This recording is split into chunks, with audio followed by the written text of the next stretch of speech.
we also all know that America was home to its own racism in the era of the Nazi ascent to power, particularly in the Jim Crow South.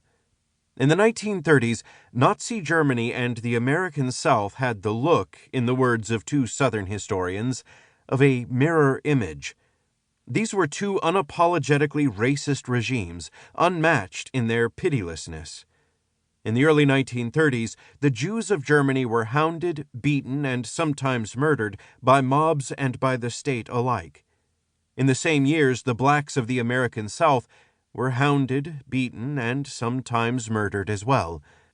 Nevertheless, the idea that American law might have exerted any sort of direct influence on the Nazi program of racial persecution and oppression is hard to digest.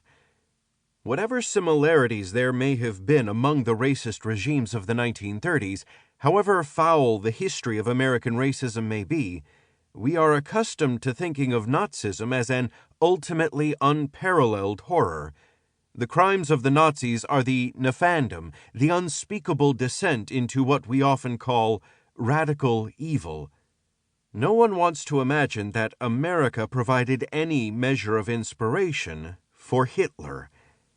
In any case, it may seem inherently improbable that Nazis would have felt the need to look to any other country for lessons in racism, perhaps least of all to the United States, which is, after all, whatever its failings, the home of a great constitutional tradition founded in liberty.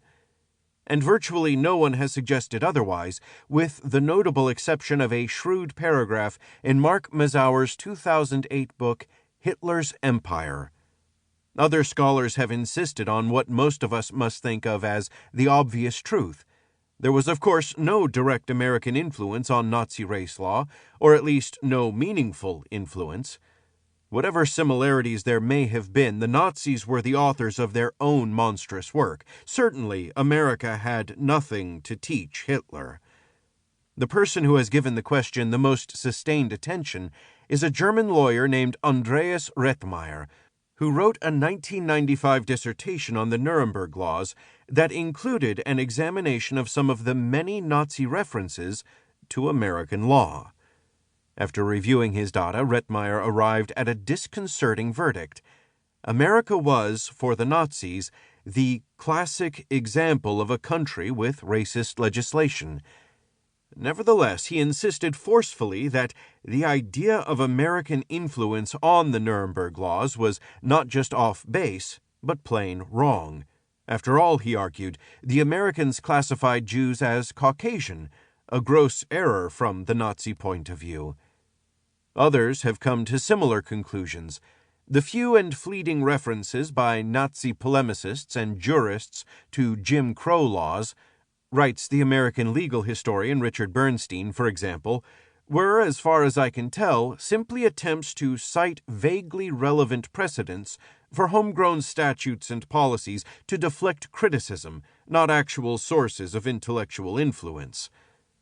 The segregation laws of the states, declares similarly Markus Hanke of the University of Salzburg, has not been of any important influence.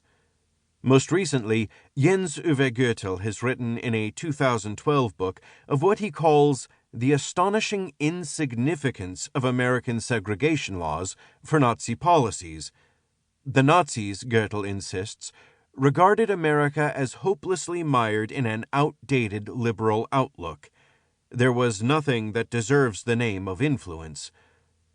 All of these scholars are perfectly aware that the Nazis had things to say about American law, but their reassuring consensus is that the Nazis said them merely in order to claim a specious parallel to their racist programs in the face of international condemnation. The Nazis were interested in taunting America, not learning from it. The sources, read soberly, paint a different picture. Awful it may be to contemplate, but the reality is that the Nazis took a sustained, significant, and sometimes even eager interest in the American example in race law. They most certainly were interested in learning from America. In fact, as we shall find out, it was the most radical Nazis who pushed most energetically for the exploitation of American models.